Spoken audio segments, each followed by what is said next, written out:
Bem-vindos à Justiça Cega. Eu sou o Luís Rosa. Hoje temos um programa especial. Vamos entrevistar o Procurador-Geral Adjunto Rui Cardoso, diretor do Departamento Central de Investigação e Ação Penal, o Departamento de Elite do Ministério Público, que investiga a criminalidade mais grave.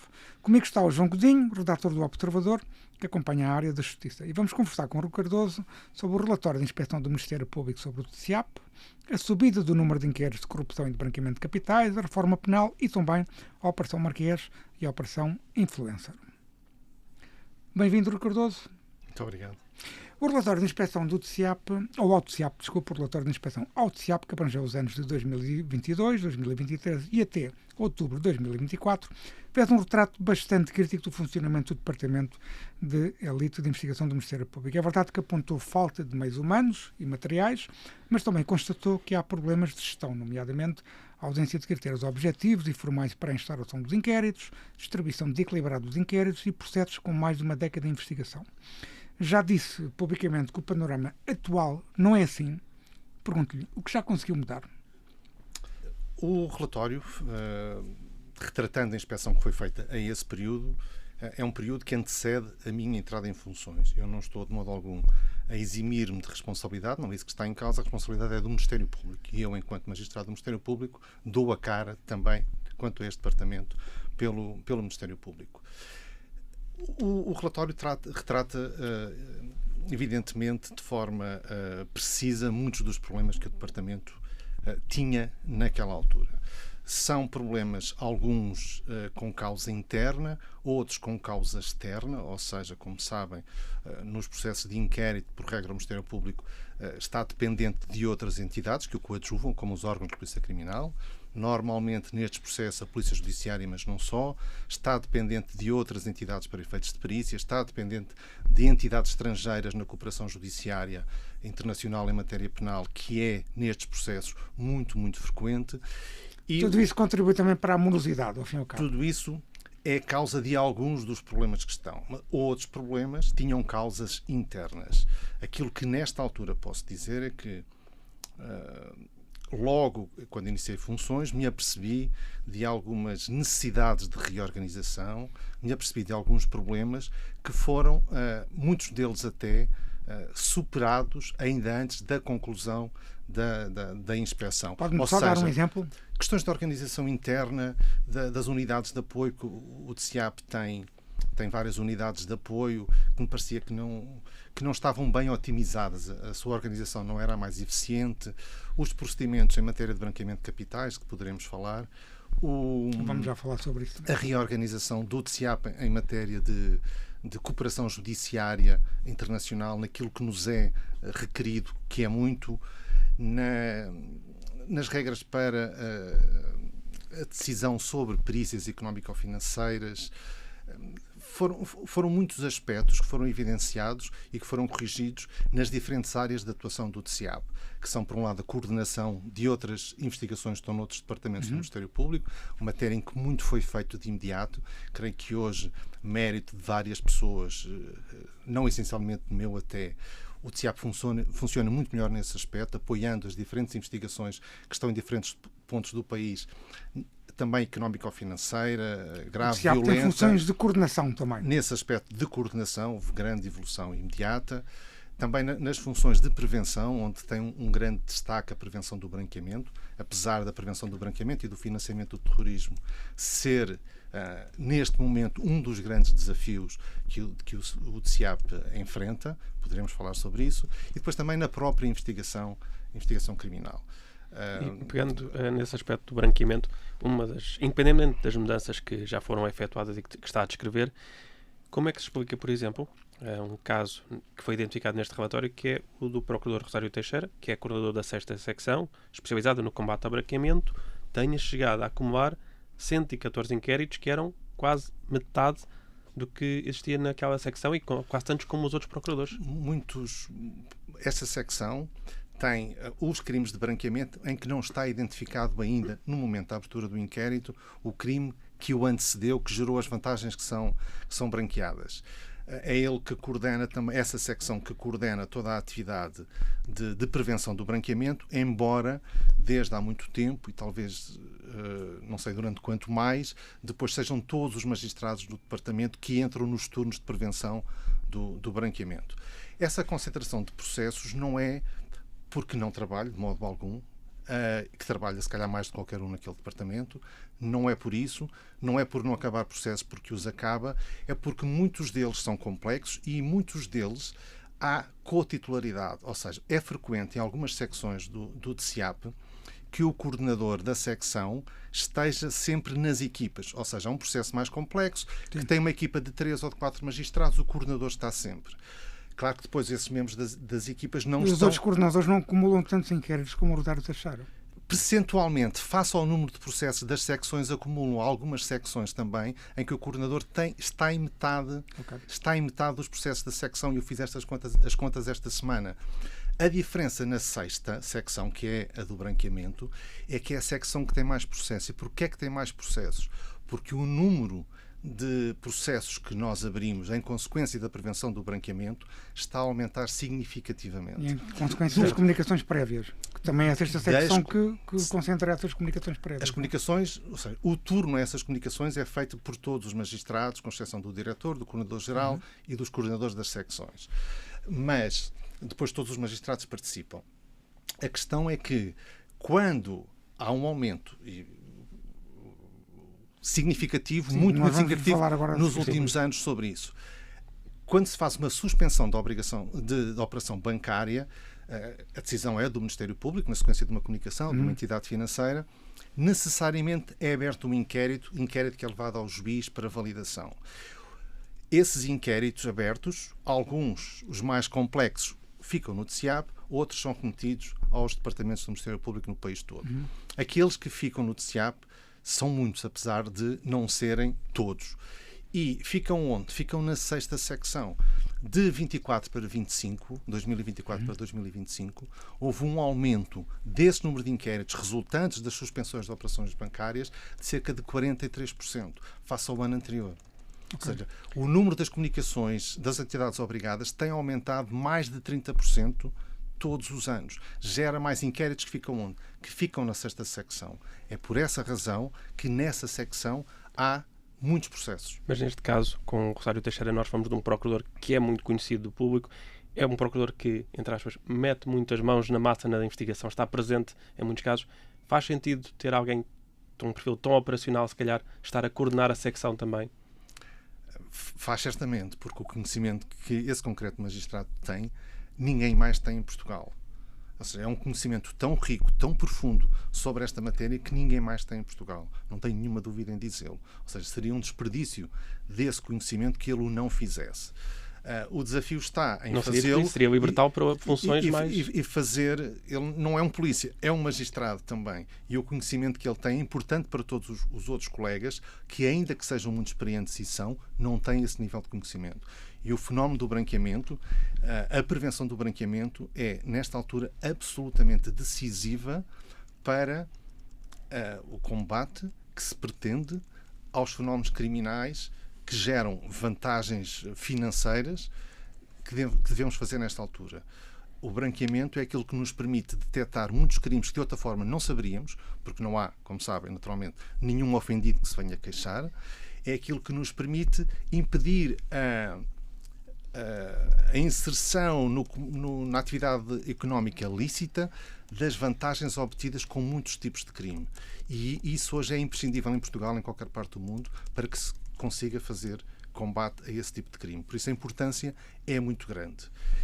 As comunicações têm aumentado, a nossa atividade tem aumentado aí, com dificuldades, mas sempre feita. Ou seja, não houve atrasos, não houve processos que ficaram por decidir destas comunicações de suspensões de operações bancárias. Agora, envolve uma parte muito relevante dos recursos humanos do Departamento, quer de magistrados, quer de polícias. E para fechar este tema, o Procurador Rodário Teixeira tem o seu nome associado a alguns dos maiores processos da Justiça Portuguesa. Falamos da Operação Marquês, do Monte Branco, do BPN, da Operação Picoas. Destes, nós temos um processo que prescreveu, o outro que chegou ao julgamento uma década depois, e os outros dois ainda não chegaram à acusação. O que lhe pergunto, em termos genéricos, é o que é que está a ser feito no DCIAP para acelerar os inquéritos mais antigos? Antes de responder à questão, é necessário algum comentário sobre os seus pressupostos. Falou de um que prescreveu. Presumo que seja em julgamento, o BPN. o BPN. Em julgamento. Quanto tempo demorou o inquérito? Foi cerca de 1 ano. Havia arguidos sujeitos a medidas de coação privativas da liberdade. O inquérito foi concluído em prazo, demorou cerca de 1 ano. O julgamento é que demorou muito tempo. Foi o julgamento e o pós-julgamento. O outro que falou de 10 anos, presumo que esteja a falar da Operação Marquês. Exato. O inquérito, com aquela complexidade, com aquela dimensão, demorou menos de 4 anos. Não é? O problema não esteve aí. Claro que podemos considerar, deveria ser mais rápido. Sim. Deveria ser rápido. Pois, mas quando a realidade que nós temos de abarcar com a investigação é muito grande, quando, como era no caso, temos que investigar factos ocorridos um pouco por todo o mundo, esse prazo é aquele que a realidade impõe. E impõe não só em Portugal, impõe em qualquer parte do mundo, a não ser que nós desistamos de tentar investigar. Ou seja, isto eram umas considerações sobre isso, porque pareceria que foi ele que os deixou prescrever, ou o Departamento, e não foi. E não foi. O que é que está a ser feito?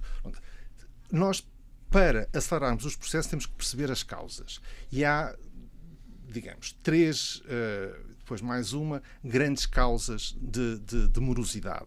A cooperação judiciária, quando é necessário, e é muitas vezes, e isso aí não depende muito de nós. Nós podemos, por contactos informais, tentar acelerar, e temos redes de contactos várias em diferentes pontos do mundo. Claro que é mais fácil dentro da União Europeia do que fora. Sabemos que há algumas jurisdições em que é particularmente difícil, como a Suíça, por razões próprias do próprio sistema que está feito para proteger o sigilo bancário. Mas essa é uma dificuldade. Conseguimos melhorar, otimizar do nosso lado, continuamos dependentes do estrangeiro. Outra grande dificuldade, a dificuldade de tratamento da prova digital.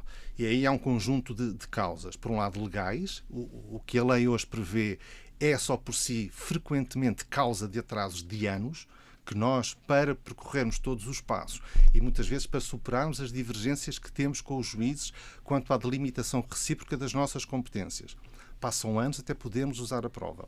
Por outro lado, ainda também neste ponto, há uma outra dificuldade, que é uma dificuldade técnica. E aí, durante anos, que é a dificuldade de tratamento da prova digital. Ou seja, a extração dos aparelhos, depois a própria capacidade das perícias. O seu tratamento informático, a indexação dessa prova e depois a análise. Nós, durante o DCIAP, tem alguns meios, agora um bocadinho melhores do que teve noutras alturas em que não tinha nada sequer. Estávamos quase totalmente dependentes da Polícia Judiciária e que não tinha de modo algum condições para resposta adequada em tempo em qualquer tipo de processo. Isto mudou muito. A Polícia Judiciária hoje tem muito mais meios que trabalham para todo o Ministério Público, todo o Ministério Público, todos os inquéritos, naturalmente, não só nos inquéritos. Tem muito mais meios, quer humanos, quer técnicos. Nesta altura, o laboratório da Polícia Judiciária deve ter perto de 100 pessoas, 100 peritos, para além do equipamento informático adequado. O DCIAP tem um mini laboratório forense, bem equipado, mas que se estivesse mais bem equipado teria condições de ser mais rápido, onde trabalham também 6 técnicos. Já se pode dizer, por exemplo, que a prova digital do influencer já foi analisada, por exemplo? Ou havia esse problema, por exemplo? É um exemplo paradigmático. Certo. Continuam o procedimento legal na última que foi disponibilizada e que foi falado publicamente, e por isso é que falo, aquela respeitante a advogados tinha um regime especial de proteção que demorou algum tempo a superar.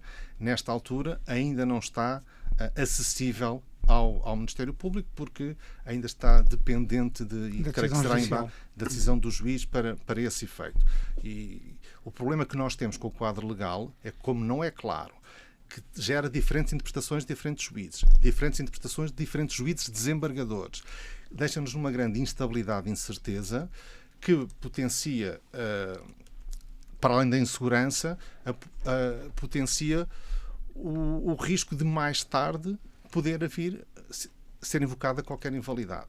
E permite também que, mesmo logo durante o inquérito, quando os arguidos já têm conhecimento, e nos inquéritos que não têm segredo de justiça interno, eles têm conhecimento, possam recorrer todas as decisões, e isso acontece. Isso só por si é causa de grande morosidade. A terceira causa de morosidade principal é a dificuldade de tratamento de grandes volumes de prova documental. Pronto. Também neste aspecto se está a trabalhar para que as coisas sejam mais eficientes, necessariamente com recursos informáticos que não são aqueles que nós gostaríamos de ter, Não são tanto como gostaríamos de ter, mas são alguns. E aquilo que foi feito com o trabalho de todos, dos magistrados, certamente, das nossas unidades de apoio após reorganização, creio que estão muito mais eficientes no trabalho. Por exemplo, o relatório apontava que, na altura, havia, creio eu, 14 processos, 14 inquéritos pendentes, com mais de 10 anos. De 10 anos. Sim. Nesta altura, há 6. E desses 6, quase todos estão em elaboração de espaço de encerramento. E em breve, muitos mais serão encerrados. Portanto, haverá conclusão para o Monte Branco e para esses processos mais antigos. Haverá conclusão para muitos dos processos mais antigos muito em breve. Posso garantir isso. Por outro lado, posso lhe dizer que em 2025 o número de processos pendentes há mais de 8 meses, que é o indicador estatístico que nós temos sempre, diminuiu 30%, só em 2025. Posso lhe dizer também que em 2025 os inquéritos autuados, ou seja, iniciados em 2023 ou em ano anterior, diminuíram 56%. Ou seja, está a ser feito um grande trabalho, um trabalho de recuperação de pendências. Que se quer com qualidade, mas também com maior celeridade, de recuperação de pendências que efetivamente tinham um atraso, e um atraso que o relatório retrata e que eu assumo, faço o mesmo diagnóstico, que era um problema do DCIAP, eram os processos antigos ainda pendentes. Cada processo tem a sua história. Houve um caso, por exemplo, o caso de José Veiga, que teve uma acusação também, por exemplo, há uns meses. Portanto, é um exemplo disso. Mas não sei se quer concluir o balanço que estava a fazer. Já concluí. Sim. Muito bem. Indiquei as 3 causas principais de morosidade e depois há algumas menores. Há uma que eu acho que é relevante e que acaba por ser culpa do Ministério Público. É claro, nesses processos mais complexos, que a mudança de titular, só por si, é causa de No caso do José Veiga, foi isso que aconteceu. Várias rotatividade de magistrados no E isso acontece porquê? Porque isso é uma questão, digamos, culpa própria, mas que vem da lei. Os magistrados que estão no DCIAP não têm qualquer incentivo e até deixam de ter alguns benefícios para o futuro em termos de concursos internos do Ministério Público por estarem no DCIAP.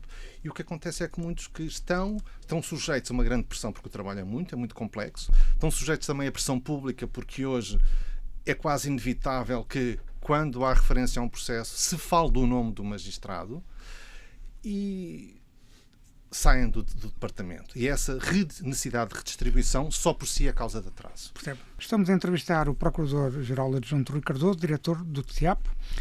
Rui Cardoso, houve uma decisão muito recente no segundo processo de Rui Pinto, do Juízo Central Criminal de Lisboa, que, numa análise bastante objetiva, constituiu uma derrota efetiva para o Ministério Público, visto que o caso foi arquivado e com uma censura forte do Tribunal por ter sido violado o princípio do duplo julgamento.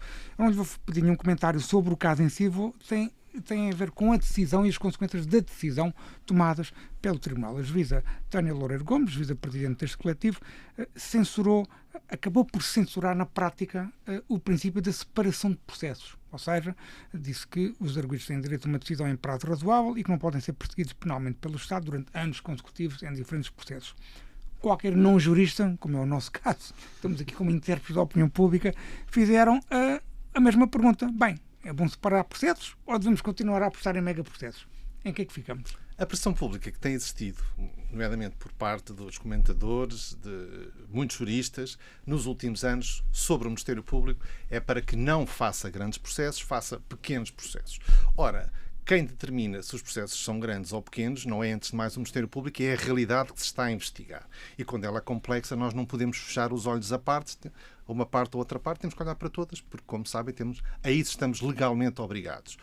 Ora, uma coisa, estando obrigados e temos de investigar tudo, perseguir todas as notícias do crime e depois acusar aquelas para que exista uma prova muito segura, com um prognóstico de condenação muito elevado, temos de fazer acusação. Então, ou separamos ou concentramos. O facto de isto tem sido dito, e também por mim ao longo do tempo, se nós começarmos a partir os processos em pequenos pedaços, teremos alguns problemas. nomeadamente problemas de eficácia, porque não vamos conseguir perceber a realidade e aquilo que isoladamente parece não ter significado. Sim. Quando nós vemos tudo, é como olhar para um puzzle. Olhamos para umas peças soltas, aquilo não nos diz nada. Quando vemos toda a imagem com o puzzle completo, percebemos o que é que ali está em causa e nós não podemos deixar de olhar para isso. Por outro lado, se nós também fatiarmos o processo muito cedo, correremos o risco de sermos totalmente ineficientes, porque andaremos a repetir as mesmas diligências, a inquirir as mesmas testemunhas nos diferentes processos. Pronto, isso não deve acontecer. Isso não significa que nós estejamos condenados a fazer grandes processos. Aquilo que está a ser feito, e já vem sendo feito há algum tempo, é, ao investigar esses grandes fenómenos, quando se identifica um conjunto de factos que é separável, que é destacável e que está pronto para acusar, faz-se a separação e acusa-se. Tudo nos termos da lei. Quer a agregação de processos, a apensação, quando estão verificados os critérios de conexão, quer a separação. Já agora deixa-me pedir um balanço. Desculpe estar a interromper, mas é importante, porque falou agora da conexão. Na última reforma penal que houve, tivemos o Poder Legislativo a tentar promover uma separação dos processos, lá está, através proibindo ou tentando restringir a conexão processual. Qual é o balanço que faz dessa reforma ou dessa norma? Nós cumprimos a lei. Na prática, não sei se duvido muito que tenha tido o efeito pretendido. Porquê? Porque o problema não está na lei. O problema está na realidade que nós temos de abarcar com a investigação. E é que não podemos fechar os olhos na sua globalidade. Por isso temos de investigar. Depois, se faz tudo junto agora, havendo conexões processuais, quando não há, não deve haver essa agregação de processos. Certo. Mas essa questão da realidade, por exemplo, faria sentido então haver um princípio de oportunidade em vez de um princípio de legalidade? Eu acho que a realidade nos vai impor essa conclusão mais tarde ou mais cedo. Porque, nem que seja de forma mitigada um princípio de oportunidade. Um princípio mitigado, sim. Um princípio de oportunidade mitigado, como há em muitos países em sistemas parecidos com o nosso até. Por exemplo, na Alemanha há um sistema muito equilibrado, com muitos cuidados, que permite ter juízos de oportunidade, não obrigando o processo a ir a toda a realidade que está em investigação. Entendo que isso seria também de forma a defender o funcionamento do Ministério Público. Não, aquilo defenderia essencialmente o funcionamento da justiça penal, porque quando nós somos obrigados a ir, a todas as bolas, se calhar depois a certa altura não conseguimos ir a todas ou vamos demorar muito tempo, e isso quer no inquérito, na instrução ou em julgamento. Pronto, é uma questão também prática. E é uma questão também de, para efeitos de justiça, para até de pena que aquela pessoa, aquele arguido, vai sofrer a partir de certo nível de crimes, sabem, mais 10 crimes ou menos 10 crimes não tem impacto na medida da pena. Ou seja, a necessidade de pena que há para aquela pessoa, para que não volte a praticar crimes, a necessidade de pena que há para garantir à comunidade que existe direito e que devem cumprir o direito, não é afetado por ter mais 10 crimes ou menos 10 crimes, quando o que está em causa são muito mais. Ou seja, isso é um caminho que alguns países já fizeram de forma muito pragmática. Nós não estamos nesse ponto, temos alguma mitigação do princípio da legalidade, mas é mais na utilização de formas consensuais de processo, suspensão provisória ou mesmo formas de processo especial. Vamos já à reforma penal. Deixe-me só fazer uma última pergunta antes, que é: o relatório da Segurança Interna revelou um aumento significativo de inquéritos por crimes económico-financeiros. Há pouco, na sua primeira resposta, estava a referir isso. Estamos a falar de um aumento de 22% em relação a 2024, em termos de criminalidade geral económico-financeira, sendo que os inquéritos pelo crime de branqueamento de capitais subiram 42% e o crime de corrupção ativa subiu 17%. São subidas significativas. Qual a sua explicação para estes dados? A parte do branqueamento, que, como eu vos disse há pouco, gera inquéritos, e estão nesses números, tem a ver, por um lado, eu acho que é forçoso concluir que as entidades obrigadas estão mais atentos e, sob a supervisão do Banco de Portugal, que está vigilante e que obriga a que façam as comunicações e que sanciona se deliberadamente não fizerem essas comunicações, tem havido mais comunicações. É verdade, estão mais atentas, mas, por outro lado, é inquestionável que nós, nesta altura, temos o nosso país, o nosso sistema financeiro, muito vulnerável à instrumentalização para o branqueamento de capitais. Há muitas organizações que estão a fazê-lo em Portugal, ainda que os crimes que geram as vantagens a branquear nos casos mais gravosos, não sejam praticados em Portugal, são praticados noutros países da Europa, nomeadamente, mas depois o branqueamento no sistema financeiro, a parte do branqueamento que passa pelo sistema financeiro, está a ser feito em Portugal porque nós temos um sistema que é ótimo para o consumidor, mas que também é ótimo para o criminoso que quer aproveitar. A criação de empresas na hora, com pouco rigor no controle da identidade das pessoas. A abertura de contas também de grande facilidade, ainda que nós, como cidadão, achemos que é um bocado moroso e burocrático. Isso é bom para a economia também. É bom para a economia, mas também gera uma economia ilícita. É isso que está a acontecer. E nós também significa que o nosso sistema financeiro também está a responder, tem sistemas de compliance que respondem positivamente. O problema é que outra vantagem para o consumidor, que a nós todos, cidadãos consumidores, nos dá jeito, são as transferências instantâneas, mesmo internacionais, que são feitas em 10 segundos. São ótimas quando vem para Portugal produto de burlas cometidas no estrangeiro de dezenas de milhões em que entram e saem.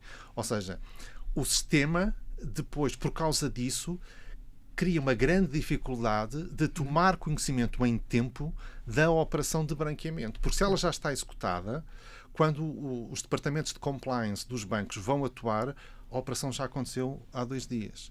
E aí tem grande dificuldade só se existirem outras ordens posteriores de transferência de movimentos que consigam suspender, porque as primeiras já passaram. Por isso, o ano passado tivemos também dados públicos que estão no RASI. Tivemos um aumento muito grande, como referiu, das comunicações e das suspensões, superior a 40%, mas tivemos uma diminuição do valor bloqueado, que em 24 foi de cerca de 250 milhões, o ano passado não chegou aos 140 milhões.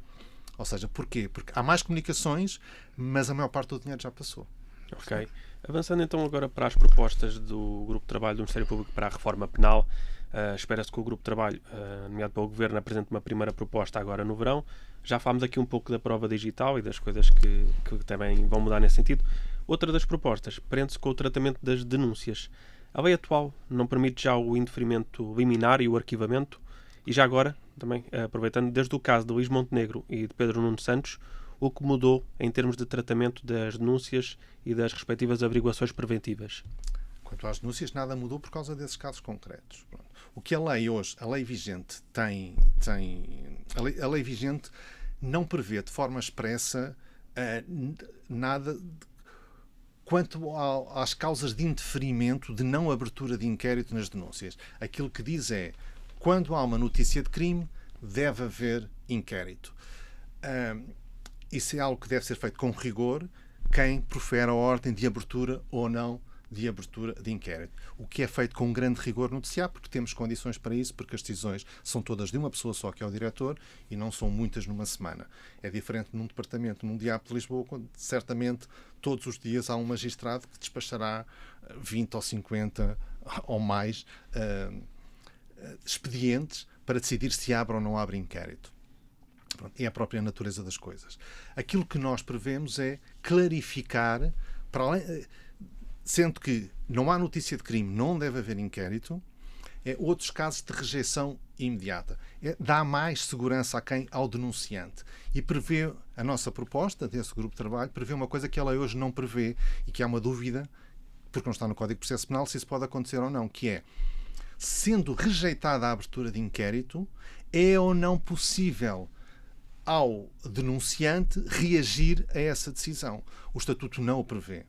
Para nós admitirmos isso, a proposta prevê que seja notificado da não abertura de inquérito, ou seja, neste sentido da rejeição da denúncia. Assumida, não é? Uma denúncia anónima não dará para fazer naturalmente, não é? Sendo uma denúncia por alguém conhecido, e se for mesmo anónima, se for através da plataforma das denúncias que há na Procuradoria-Geral, aí o denunciante poderá fazê-lo, mas se quiser reagir vai ter-se de identificar. Pronto, isso aí é inevitável, porque já será um ato mesmo praticado por alguém. Também uma forma de filtrar a sustentabilidade das denúncias. Repare, não é nesse sentido, não é para ver, esta denúncia não tem prova. Eu acho que a denúncia não tem de trazer prova, porque a recolha da prova, a pessoa pode ter visto um crime e só tem assim, foi aquilo que a pessoa viu e que denuncia. Ou seja, outros meios de prova nós não devemos fazer um juízo de isto já tem alguns indícios ou não, é seguro ou não. Não pode ser feito. Isso é algo que, havendo notícia de crime, há inquérito, a prova recolhe-se no inquérito. A apreciação da prova recolhida faz-se para decidir se se arquiva ou se acusa. Não podemos exigir à denúncia que traga logo os meios de prova, porque isso na prática há muitos casos em que a pessoa não tem os meios de prova. Sim, mas haveria um debate sobre a instrumentalização das denúncias com outros fins. E isso é inquestionável, porque já tinha esta percepção e hoje tenho a percepção com toda a certeza. Ou seja, já não é uma percepção, é uma certeza.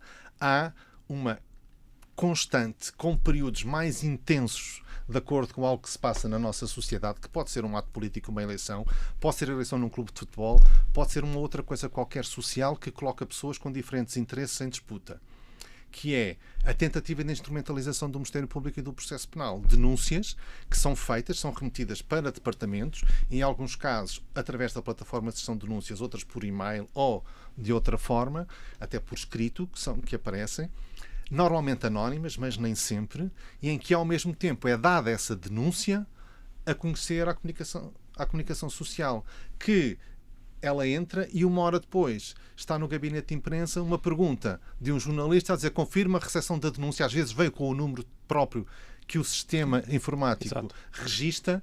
Ou seja, isso é uma tentativa clara, ou melhor, um sinal claro, pode não ser necessariamente assim, mas é um sinal de que alguém não quer que se produza prova, que se esclareça aquilo, quer que passe a existir um outro facto noticiado. Que o princípio da legalidade. Que não é a pessoa, isso aquela pessoa. Em anos eleitorais.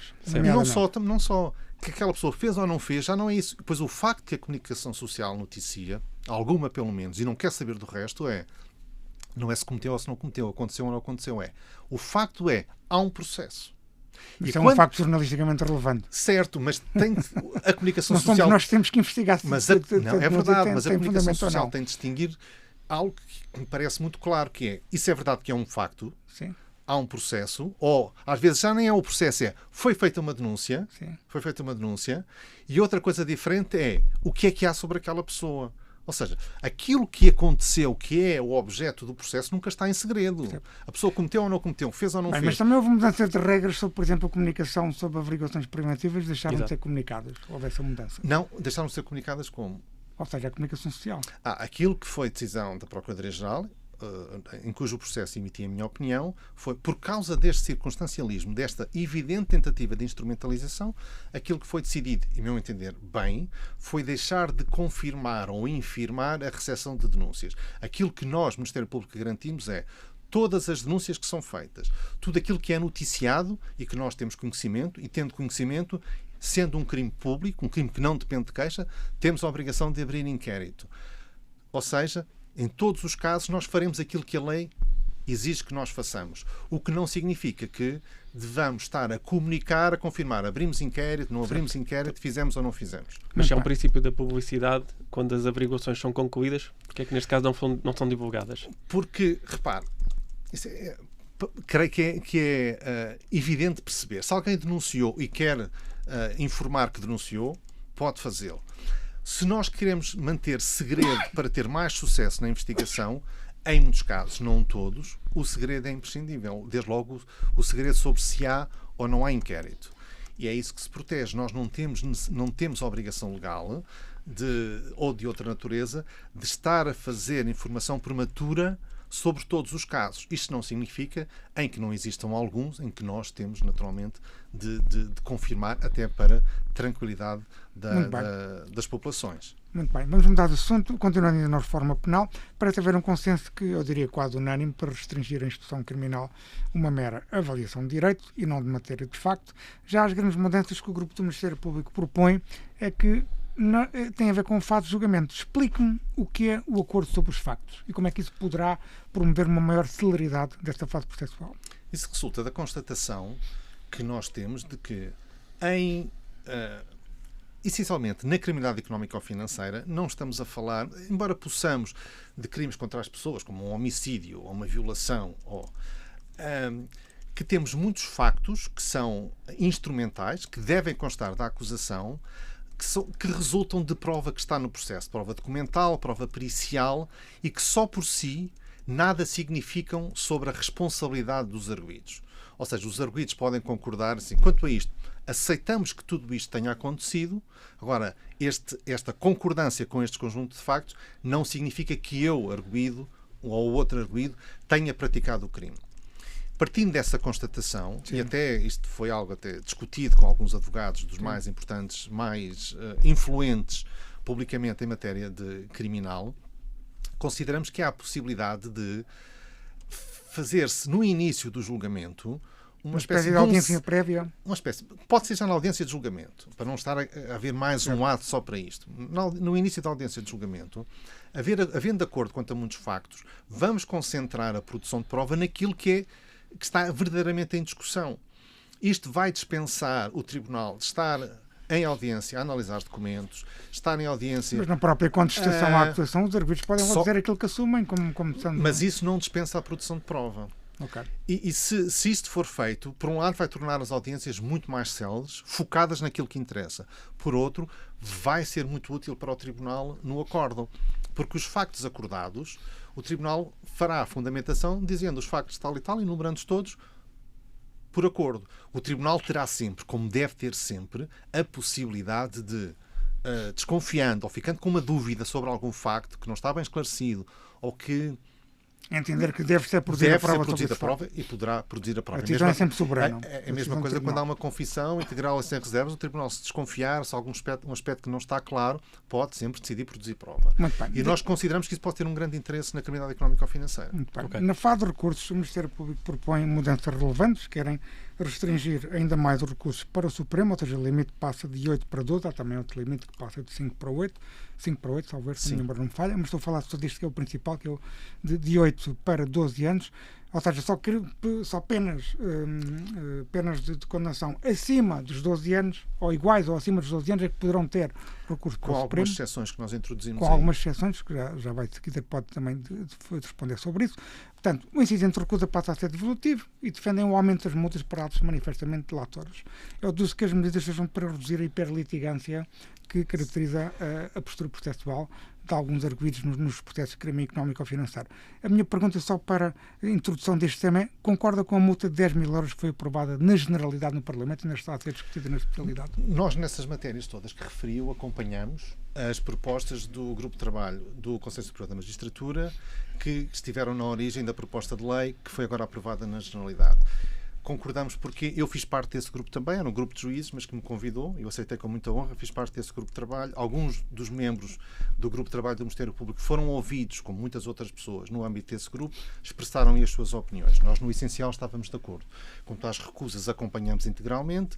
Quanto aos recursos, à limitação da recorribilidade das decisões da relação para o Supremo, concordamos no essencial, mas embora tenhamos introduzido algumas mudanças, nomeadamente na questão das penas não superiores a 12 anos, achamos que basta ter havido um voto de vencido ou se a fundamentação foi inovadora face à anterior, que então, face à gravidade da pena que está em causa, deve haver recurso para o Supremo. Pronto. Nós acompanhamos. A questão da multa... por ato manifestamente delatório. Certo. Nós aí acompanhamos também, no essencial, a proposta, e a proposta daquilo que fez o grupo do Conselho Superior da Magistratura foi adaptar para o processo penal aquilo que a lei já hoje prevê para o processo civil. A única coisa que nós modificámos foi clarificando aquilo que eu sei, porque estava lá, que não era intenção do grupo de trabalho no Conselho Superior da Magistratura, ou seja, que não era que a responsabilidade pela multa fosse dos advogados, enquanto pessoa, mas sim daqueles por eles representados, ou seja, os arguidos, os assistentes, as partes civis. Foi isso que nós clarificámos e hoje, na nossa proposta, é isso que assim está. Aquilo que nós fazemos, como eu há pouco disse, é adaptar, trazer, e os valores são os mesmos, do Código de Processo Civil para o processo penal. Não creio que seja procedente o argumento de que se está, com isto, a coartar o direito de defesa, porque não está. Ou seja, estes tipos de manobras dilatórias que estão expressas na proposta não são direito de defesa. E não são direito de defesa, e sabe quem é que o diz antes de mais e proíbe? É o Estatuto da Ordem dos Advogados, que proíbe a todos os advogados, em todas as jurisdições. Não é apenas para o civil, é para todas as jurisdições. Isso está no Estatuto da Ordem dos Advogados. Nós não prevemos nenhuma causa adicional de responsabilidade disciplinar dos advogados. Isso está no Estatuto da Ordem dos Advogados. Perguntar-me-á, então e para os procuradores e para os juízes, já temos nos respectivos estatutos todas as previsões normativas que responsabilizam os magistrados por aquilo que constitua também atraso, pelas suas atuações, atraso no processo. Certo. Já há penas disciplinares relevantes, por exemplo, no Conselho Superior da Magistratura e no Conselho Superior do Ministério Público, menos, mas há no Conselho Superior da Magistratura, também tem havido penas disciplinares. Deixa-me fazer uma pergunta, que já que introduziu o tema, consegue compreender como é que, até agora, estamos em maio de 2026, ainda não há uma sanção disciplinar, por exemplo, em relação ao advogado Pedro de Lille e outros advogados da Operação Marquês que renunciaram e abandonaram a audiência? Eu não conheço, não sei se há algum motivo para que não seja já conhecida tal decisão. Aquilo que eu sei... Então, faz a pergunta de outra forma. Acha que há motivo para uma sanção disciplinar? Aquilo que eu sei é que a decisão que vier a ser proferida quanto a esses casos, do precedente que causar, ou seja, da mensagem que passar, pode depender a sobrevivência, e não exagero, do nosso sistema processual penal. Não está a dramatizar?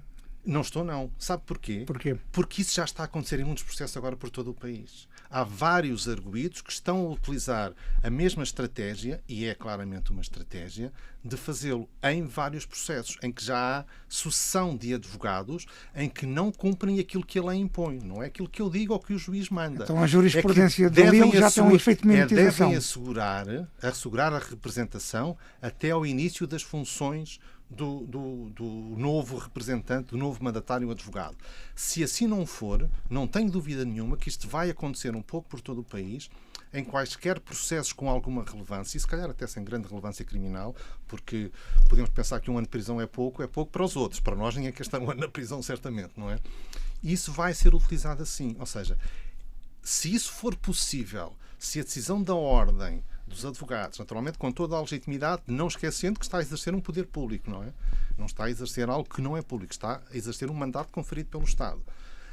Se a mensagem que passar não for clara na inadmissibilidade dessas condutas que desrespeitam a lei, creio que poderá pôr em causa muitos processos, o nosso sistema processual penal, que terá aí mais um grande fator de crise, mas mesmo decisivo. Já agora deixa-me só fazer uma última pergunta. Se a Ordem dos Advogados não assumir as suas responsabilidades, o seu poder disciplinar, porque o poder disciplinar é da Ordem dos Advogados... Por delegação do Estado. Não esqueçamos. Mas é esse o meu ponto. Por delegação do Estado. O Estado, o Ministério da Justiça, por exemplo, tem poderes para promover uma sindicância junto à Ordem dos Advogados. Acha que isso justifica? Não, isso não vou pronunciar sobre isso. Não sei se... Aquilo que eu sei foi aquilo que eu disse. É um momento decisivo para pensarmos como vai ser o nosso sistema processual penal no futuro. E quem diz o processual penal diz outros também, não é? Porque a partir daí, alguém que não queira que a ação em que é réu, uma ação civil, continue, pode também assim, e não como conseguir que o processo não ande. Não ande para a frente. E para fechar este tema da reforma, há também o trânsito em julgado sob condição. O Ministério Público quer que o Tribunal Constitucional possa dar algum efeito devolutivo aos recursos de constitucionalidade que são manifestamente infundados e promover o tal trânsito em julgado sob condição. Tendo em conta o tempo que o Tribunal Constitucional por vezes demora a dar decisões liminares, esta pode ser uma medida eficaz para acelerar a justiça? Pode, mas também pode em nada resultar. Admito claramente. Porque por aquilo que acabou de referir, porque isso só seria feito a quando da apreciação, e às vezes a apreciação é feita muito tempo depois da entrada do recurso. Reconheço isso. Agora, esta semana demos uma notícia sobre isso. A responsabilidade sobre o bom funcionamento da justiça cabe a todos. Todos. E a culpa de um não exime a culpa de outro. E normalmente o que há é muitas culpas concorrentes para um resultado final. Há uns que podem ser mais culpados do que outros, mas para nós termos um sistema que funcione melhor, o contributo de todos é necessário.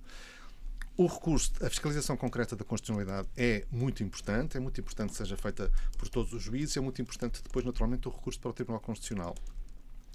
Aquilo que não pode acontecer, e é a responsabilidade também do Tribunal Constitucional, ter uma especial sensibilidade na apreciação destes casos e nas circunstâncias dos processos, e houve já muitos casos em que não teve essa especial sensibilidade, e apesar de terem processos já com risco de prescrição, não teve esse cuidado, é importante que o tenha.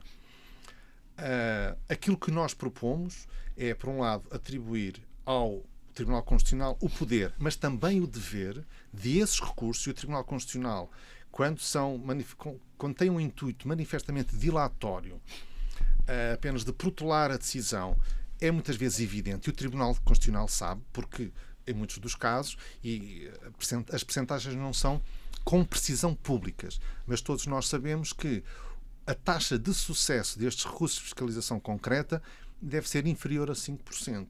Cerca de, se calhar, de 90% não são sequer admitidos, não são conhecidos. A rejeição liminar, 90%. São muito, muito elevados. E em muitos dos casos são incidentes que não estão previstos na lei, recursos que a lei não prevê, reclamações de decisões que não admitiram recursos que a lei não prevê.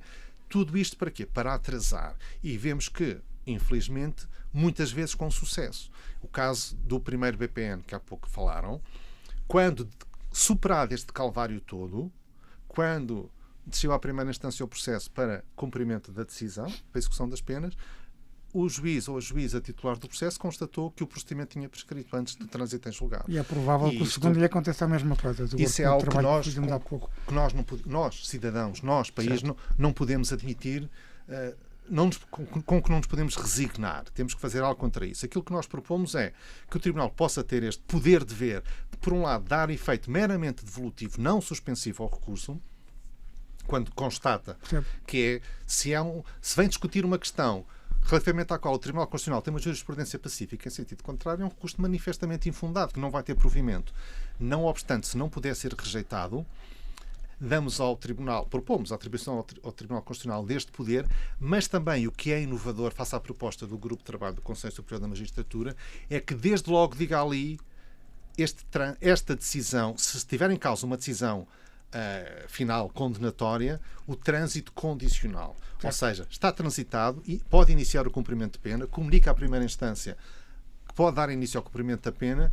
Se, por alguma razão pouco provável, vier a ser procedente o recurso, pode ser desfeito o cumprimento da pena. Perguntarão, mas isso é algo inovador. É inovador para o Tribunal Constitucional, mas é algo que já se passa no nosso sistema, em que quando há vários arguidos com participantes num crime que recorrem, foram condenados. Há um que não recorre, os outros recorrem. A execução de pena pode-se verificar. Faz-se um trânsito condicional, aquele que não recorreu começa a cumprir pena, mas se o recurso dos outros for procedente, pode ser desfeito essa condenação. No caso, a operação Face ao Couto, por exemplo, foram os arguidos foram sendo executando a pena ao longo do tempo. Deixe-me avançar para outra, já na parte final da nossa entrevista. A Operação Marquês já leva 13 anos. O julgamento começou bem, mas emperrou com a questão da renúncia dos advogados, já falamos sobre isso. Já prescreveram vários crimes, sendo que a alegada corrupção do caso de Valdo Lobo vai mesmo prescrever na totalidade. Não vai haver uma sentença condenatória ou não, até à data prevista para a prescrição deste crime. Eu especulando, eu diria que 90% a 95% dos portugueses acreditam que o processo vai mesmo prescrever na totalidade e que José Sócrates nunca conhecerá uma decisão transitada em julgado. É uma especulação minha. Vou ser muito direto. Acha que o regime democrático, até mais do que a justiça, consegue resistir a uma prescrição total e absoluta da Operação Marquês? Não quero fazer futurologia quanto a isto. Sei que seria muito mau para toda a nossa justiça criminal, e a nossa justiça criminal não é um problema de juízes e procuradores e advogados, é um problema do Estado, do país. Sei que ficaria numa situação de descrédito total perante a população, numa situação de falta de legitimidade para o futuro, e a legitimidade é essencial à justiça para que as decisões sejam respeitadas, para que o Estado seja verdadeiramente de direito, para que as pessoas tenham o incentivo de cumprir o direito, que isto não seja uma anarquia sem direito. Ou seja, eu acho que é dever do Estado de tudo fazer para que, neste caso e noutros, consiga haver, em tempo útil, uma decisão de mérito, que pode ser de absolvição total, ou pode ser de condenação total, mas tem de haver uma decisão, não pode haver uma não decisão total. Sabemos que eu não estou a pretender a alteração de leis, que as leis criminais não podem ter efeito para os processos pendentes. As leis processuais são por regra de aplicação imediata aos processos pendentes. Há exceções, há algumas coisas que podem ser feitas e que são de aplicação imediata. Cabe ao legislador. Mas há alguma que recomendo que seja feita? Tendo em conta o que está em causa, o que está em cima da mesa, é algo muito mais importante que a própria Operação Marquês. Certo. Há algumas alterações que nós propomos que podiam ser aplicadas sem quebra da unidade dos atos do processo, sem prejuízo sensível, que é o que diz a lei, da posição do arguido, que podem ser aplicadas aos processos pendentes, também é este.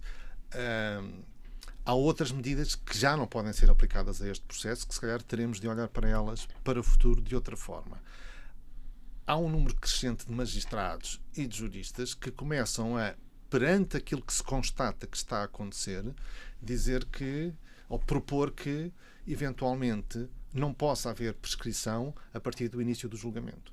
Ou seja, porque se o Estado iniciou o julgamento, e o Estado está a exercer a sua função soberana de administração da justiça, a partir desse momento, o procedimento não deve prescrever. Isso é uma posição que também defendo. Não defendo. Eu estou a dizer que há uma proposta que existe, eu acho que deve ser discutida. Claro que isso pode parecer... vai haver... A inércia vai colidir com os direitos, liberdades e garantias das pessoas. Não, repare, ninguém tem o direito a não ser julgado.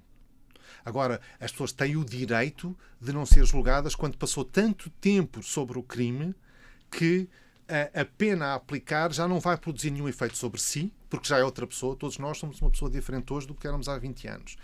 E também já não vai ter nenhum efeito na comunidade. Ora, estas duas circunstâncias não existem quando é um arguido que está a fazer tudo para não ser julgado. Ou seja, a necessidade de pena para aquela pessoa existe. E também para a comunidade o crime não caiu no esquecimento. Porque se houve uma inércia total do Estado, caiu no esquecimento, uma condenação muito tempo depois não vai produzir, não tem qualquer efeito útil. Não é a mesma coisa quando, por estas circunstâncias, a comunidade continua a ter um interesse ativo naquele caso. Bem, o principal arguido já apresentou mais de 100 recursos ou incidentes processuais. É uma coisa nunca vista num só processo. O sistema, a sua sobrevivência, depende da forma como conseguir passar a lidar com este tipo de atuação, que não é totalmente nova, mas é nova na sua escala, é nova na sua dimensão e ambição. Portanto, por isso, o futuro da Operação Marquês também vai marcar o futuro da Justiça, para si. Certamente. Na capacidade que mostrar de conseguir, apesar de todas essas dificuldades, agir como deve agir, que não é de forma persecutória, que é, com objetividade, aplicar a lei em tempo útil. É esse o seu dever. E é o dever de resistir a tudo aquilo que é feito para impedir isto. Porque ninguém tem o direito a não ser julgado. Ninguém tem o direito a não ser julgado. Tem o direito de questionar a decisão de acusação e tem o direito a exigir que o julgamento seja feito de acordo com as regras. Agora, ao não julgamento, não tem. Uma pergunta que não sei se pode responder. É público que há um inquérito aberto, um novo inquérito aberto a José Sócrates. Esse inquérito tem já alguma data prevista para a sua conclusão? Não é público. O facto de ser noticiado por alguns órgãos de comunicação social não significa que exista inquérito. E como vos disse há pouco, a política de comunicação do Ministério Público nesta altura não é confirmar nem infirmar a abertura, por regra, há exceções, a abertura ou não abertura de inquéritos. E nada mais lhe posso dizer nesta altura. Muito bem, nós temos também a Operação Influencer. O inquérito original tem já também cerca de 7 anos. Estamos a falar de 3 inquéritos, o processo foi entretanto separado. E mais um inquérito que não tem arguidos, mas que visa o ex-primeiro-ministro António Costa. O que lhe pergunto é se tem alguma data de conclusão para este inquérito específico de António Costa e já agora para os outros. Não consigo ter. Isso já foi dito publicamente. Não é possível nesta altura ter. Aquilo que está a ser feito é com todo o empenho, com muitos meios, há muitas pessoas que estão em exclusividade nisso, não apenas, ou melhor, não os magistrados, porque os magistrados têm períodos em qualquer processo em que têm de ter um trabalho intenso, mas depois tem outros em que não têm trabalho porque está com os polícias, com os analistas, etc. Mas tem muitas pessoas que estão permanentemente a trabalhar no processo, algumas em exclusividade. Está a ser feito com a maior celeridade possível, mas nunca comprometendo a qualidade daquilo que é feito. Está a ser feita a investigação com a maior celeridade possível. Não é desejável, não é aquela que nós gostaríamos, é aquela que nós estamos a conseguir. É público já, e foi afirmado por mim, pelo Sr. Procurador-Geral, que tem havido algumas dificuldades. Houve problemas com a prova digital, em alguns casos, problemas legais, problemas de tramitação, problemas formais até do processo, que geraram grandes atrasos. Esses atrasos que houve nessa parte não impediram que o trabalho continuasse a ser feito. E está a ser feito.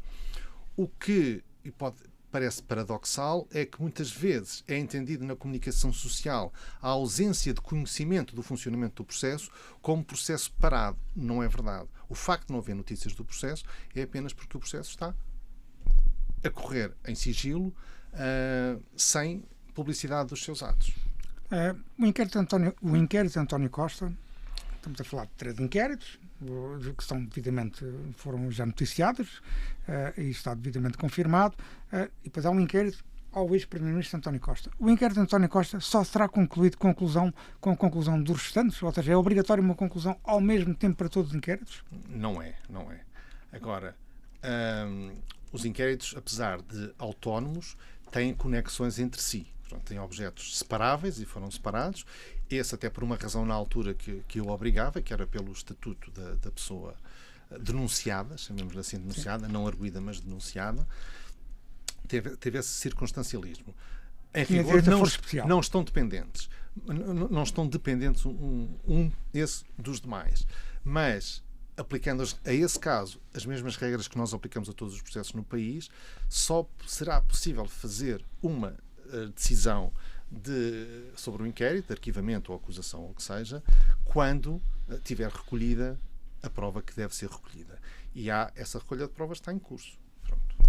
Os inquéritos, se não havendo indícios, creio que uma entrevista há cerca de 5, 6 meses abordou a questão do inquérito a António Costa e relembrava que o seu nome tinha sido mencionado por várias vezes. Não foi alvo de escutas diretamente, mas era mencionado várias vezes. A minha questão é se a investigação que já tem sido feita durante este período, se já apurou indícios ou não, e se por que razão não se arquiva se não houver indícios, tendo em conta que o processo pode ser reaberto a qualquer momento. Naturalmente não vou dizer se há indícios ou não há indícios. Aquilo que eu posso dizer é que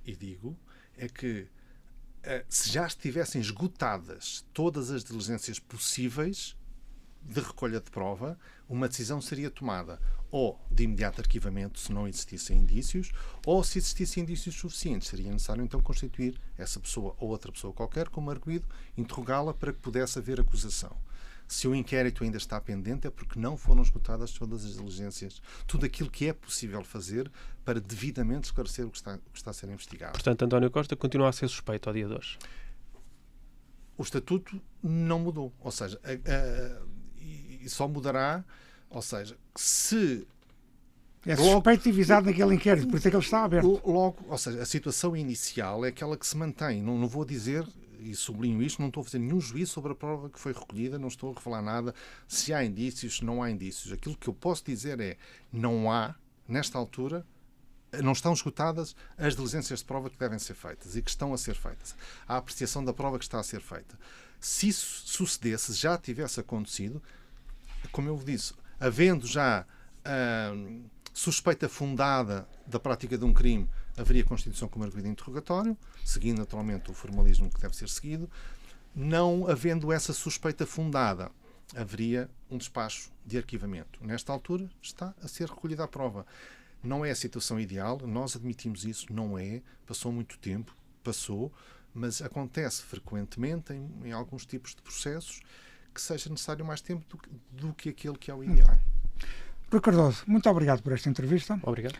O Justiça Cega estará de regresso na próxima semana, com o formato normal, e o duelo com o Paulo Saragossa de Mata. Até para a semana.